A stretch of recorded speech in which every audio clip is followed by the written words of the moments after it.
ना भुला सका मैं तेरी चाहते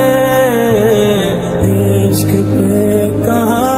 দাঁড়াও ভাইজান, এই লাশ দাফন দেওয়া যাবে না। তোগুলোকে অনেকক্ষণ ধরে অপেক্ষা করতেছিলাম, দেরি হয়ে গেছে দেখে আমরা রওনা দিচ্ছি। ইমাম সাহেব কইলো যে বেশিক্ষণ লাশ বাইরে রাখা ঠিক না। তাই বলে তুমি আমগুলো ছাড়াই লাশ দাফন করে দিবা? ভাইজান তুমি কি মনে করছো আমরা কি লাশ দাফন দিতে আইছি? বিশ্বাস কর ভাই, তোর কথা আমি কিছুই বুঝতেছি না। ভাইজান ছাক দিয়ার মাছ ঢাইকো না। তুমি বাবার কাছ থেকে যে আবাদি জমি সব লেখা নিছো সেটা আমরা জানি না গেছি। তোমারে ভাই কই তো আমার লজ্জা লাগতেছে। আমি তো ভাবছি আমার ভাইজান একজন সহজ সরল মানুষ, কিন্তু না, আমার আব্বারে ফুসলে ফাসলে তুমি আবাদি জমি নিজের নামে লেখা নিছো না। এখন যদি আমগো ভাগ আমগরে বুঝায় না দাও, এই লাশ কবরে নামাইতে দিব না। আগে লাশ দাফন হোক, পরে তোমাকে যা ঝাই ঝামেলা আছে মিটাই দিতেছে। আমগো ভাগ আগে বুঝাই দিতে হবে, তারপর এই লাশ কবরে যাবে, এর আগে যাইতে পারবে না। পাগল হয়ে গেছে না?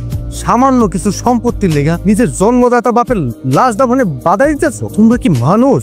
আপনি চুপ থাকেন, আপনারা যত কথাই কন কোনো কথা কাজ দেবো না। আগে আমগো ভাগ আমগো বুঝাই দিবে, তারপরে লাশ দাফন হবে। কবির, এখন তুমি কও কি করবো? কি এরকম চেয়ারম্যান সাহেব? তাহলে আগে অন্যের বিচার হোক, তারপরে বাবার লাশ দাফন করো।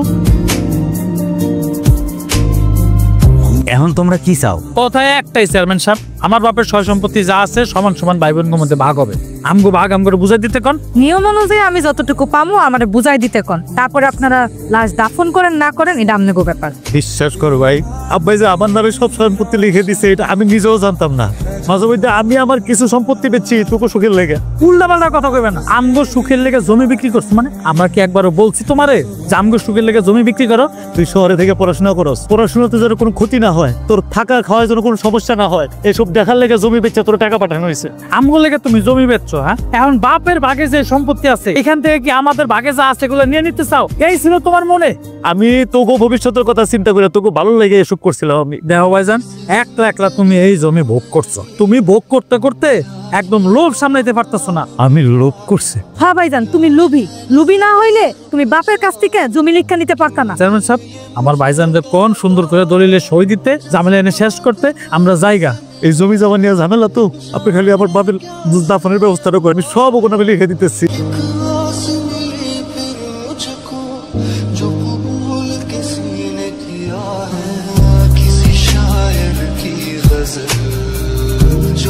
কিরে বাবা কিছু কইবি? মুন্না কালকে ফোন দিছিল আব্বা, ওর সেমিস্টারে টাকা লাগবো। তুই না সেদিন টাকা পাঠাইলি? তোরে তখনই আমি কইছিলাম ওরে পড়ালেখা করার লেগে ঢাকা পাঠায় লাভ নাই, খরচ সামাল দিতে পারবি না। তুই তো আমার কথা শুনলি না। এখন কি করবি? টাকা পাবি কই? আমাকে উত্তরপাড়ার জমিটা হুদাই পেরে রয়েছে আব্বা, চাষবাসও করি না, ওইটা বেঁচে দিই। উত্তরপাড়ার জমি বেচে দিবি ভাইয়ের লেগে টাকা পাঠানোর লেগে? আরে আমি মইরা গেলে তো ওই জমির মালিক তোরা সবাই হবি, তোর জমি বেচে ওরে টাকা পাঠাবি কেন? ওরে কইয়া দে পড়ালেখার কাম নাই। ও পড়াশোনা করে বিরাট বড় চাকরি করবো আব্বা। তো চাকরি করলে আমার গ্রামে প্রচুর জায়গা জমি কিনে দেবো, তখন তো আমি জায়গা জমি চাষ করে শেষ করতে পারবো না। দুনিয়াটা এত সহজ। আপনি এরকম হুট করে জমিটা বিক্রি করে দিলেন কেন? আরে ছোট ভাই সেমিস্টারে টাকা বাকি, এর লেগে তো জমি বেচা লাগছে। আপনি যদি এরকম একটার পর একটা জমি বিক্রি করতে থাকেন তাহলে তো আমাকে কিছুই থাকবো না, আমাকে কি কোনো ভবিষ্যৎ নাই? আরে ওর পড়াশোনা শেষ হলে একটা ভালো চাকরি পেবো, তখন আমরা আরো কি আমার জমি কিনে দেবো না? তখন আপনি না সে আশাই থাক, আপনার ভাই যেদিন আপনার আশার মধ্যে পানি ঢেলে দিব সেদিন আপনি বুঝতে পারবেন, ওই দিন আপনি কাইন্দাও কুল পাইবেন।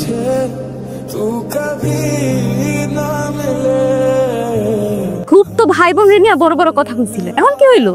বাপের লাশটা পর্যন্ত দাফন করতে দিল না। আচ্ছা তুমি খালি খালি রাগ করতেছো কইলা? ভাই বোনের অন্যায় আপনার চোখে পড়তেছে না, আবার উল্টা কথাছেন আমি শুধু শুধু রাগ করতেছি? বাপের লাশটা সামনে রাখা ভাইয়ের কাছ থেকে সম্পত্তি কাইরা নিচ্ছে। আমার উচিত ছিল অনেক আগেই আমার ছোট ভাই বোনের সম্পত্তি করে বুঝাই দেওয়ার। রাগের মাথায় ওরা উল্টাপাল্টা কথা বলে ফেলছে। আপনি কি মানুষ? গ্রামের সব মানুষজন দেখতেছে কিন্তু আপনার চোখে পড়তেছে না। আমি বড় ভাই কি ছোট ভাই বোনের উপর অভিমান করতে পারি? আর আব্বা বা কানটা কি করছে কও? আব্বা যা করছে খুব ভালো কাজ করছে, কারণ আব্বা তার সন্তান করেছে।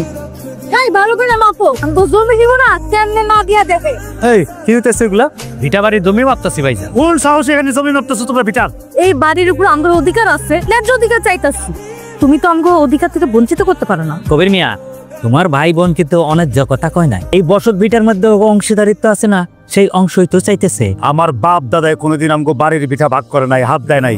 আমি পয়সা থাকতে এই ভিটা হাত দিতে দিব না কাউরে। কবির মিয়া, তুমি না চাইলেও এই বসত পার্টি ভাগাভাগি, ওরা তো আমার কাছ থেকে 1 লাখ টাকা অ্যাডভান্স আনছে, বাকি টাকা জমি বুঝাই দিয়ে পরে নিবে। একবারে ঘাট থেকে কল্যাণ আমার ফেলা মুখ যদি এরকম কিছু হয় তো করে আর এক মুহূর্তে বাড়িতে দেখতেছে না, বাড়ি থেকে বেরিয়ে যা। আর চেয়ারম্যান চাচা আপনি কারণের মতো নিয়ে ওগুলো টাকা দিচ্ছেন, এটা কেমন কথা কও কবির মিয়া? এইটা তো ন্যায্য অধিকার।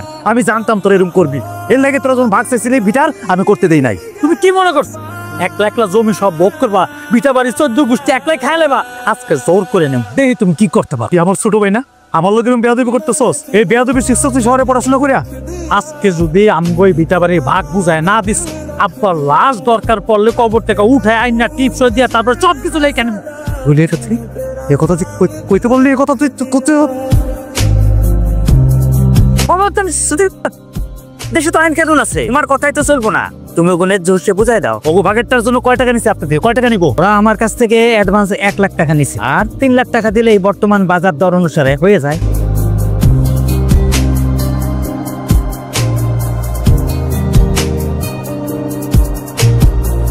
কি দেখতেছেন অমল কইরা? আমি জানি আপনি আপনার বাপ দাদার বাড়ি ভিটা ছাড়া থাকতে পারবেন না। ধরে এগুলো নিয়ে যান। এখানে যে গয়না আছে এটা বেচলে 4 লাখ টাকা কম হইব না। আপনি ওই টাকা রেখে দেন। আর তোরা এই বাড়ি থেকে যে বাইরে আজকে আর জীবনে কোনদিন আমার মুখ দেখাবি না। আমি জানবো আমার কোনো ছোট ভাই নাই, ছোট বোন নাই। আমগো এত ঠেকা পড়ে নাই যে তোমার মতো ভাইরা আমি মনে রাখবো। তোমার বাড়িতে তুমি থাকো। আজকে মনে করলো যে আমার বড় ভাই মরে গেছে। বাইরে বাড়ি থেকে 48, 49, 50 অনেক কষ্টেই করে টাকা হয় না। তাও কি তো ছোট লোক বড় ভাই দিতে চায়? তুই চালাকের চালাক। তুই ভাবছস কি এই চালাক আমি বুঝি না? এমন ছোট লোক আমি আমার ইহো জন্মে দেখি না। বাপরে অভিনয় করে দেখ। তাও যে দিছে শুকুর আলহামদুলিল্লাহ বলো। আচ্ছা যাই হোক, এই 50,000 টাকা আমার কাজে লাগবো। তোমার কাজে লাগবে মানে? বাংলা কথা কইতাছি যে এই 50,000 টাকা আমার কাজে লাগবো। আর এই যে বাকি 50,000 টাকা আছে না, এইটা ওয়ার্ডরোবের মধ্যে ঢুকায় রাখ। এইবার কিন্তু তুমি টাকা নষ্ট করো না, ভালো একটা ব্যবসার কাজে ব্যবহার করো। আমার যেটা দরকার আমি সেটা করবো। এর আগেও কিন্তু আমি বাপের বাড়ি থেকে তোমার অনেকবার টাকা আইনা দিছি, কিন্তু প্রত্যেকবারই টাকা নষ্ট করছো। হ্যাঁ, আমার অনেক কিছু দিছো তো। আমার কচু ধরাই দিছো, মুলা ধরাই দিছো, আমি বুঝি না। সে বিয়ার পর থেকে আজ পর্যন্ত আমি কিছু দিতে পারি না। যা ছিল আজকে তাও খোয়াইলাম।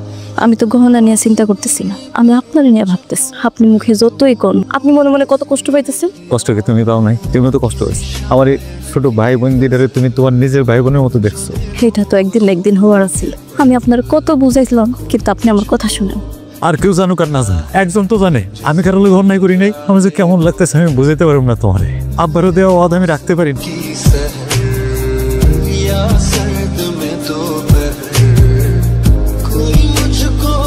এই আমার 50,000 টাকা লাগবো। কালকে রাইতে না সব টাকা তোমার দিয়ে দিলাম।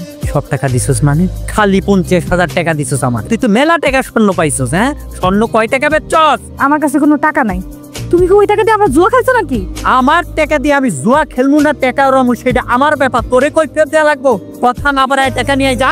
আমার কাছে কোনো টাকা নাই, যদি থাকতেও থাকে তাও আমি তোমার দিব না। দিবি না মানে? নতুন নাগর পাইছস, নাগরের সাথে লড়াই করা শুরু করছস। মুখ সামনে কথা তো। মুখ সামনে কি কথা কম? ভাইজান, ওহেন কি করে? ভাইজান চুপ! কারো কস ভাইজান তুই? আমার কোনো বোন নাই। আসলাম আমারে মারছে। আসলাম তার বউরে পিটছে না মারছে সেটা জেনে আমি কি করব?